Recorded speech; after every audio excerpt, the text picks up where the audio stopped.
Mollanın borclu olduğu bir tacir gəlir qapıya. Üzündə qəzəbli ifadə ilə qışqırır. Molla, vaxt tamam oldu, pulumu qaytar, yoxsa pis olar. Molla qapını açır, gülümsəyərək kişini içəri dəvət edir. Sakitcə deyir, qonşu, hirslənmə. Valla, elə bir plan qurmuşam ki, pulunu tezliklə qaytaracam.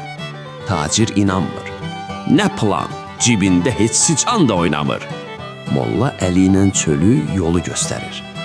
Bax, yolun kənarına tikan kollar əkəcəm.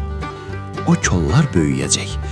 Qoyun sürülər oradan keçəndə yunları ilişəcək tikana. Molla davam edir.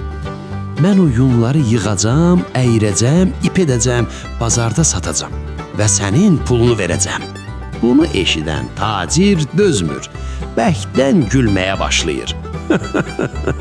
Molla dərhal tacirin dizinə vurub deyir, hə, köpək oğlu, nağd pulun iyini hiss elədin, ağzın qulağına çatdı, hə?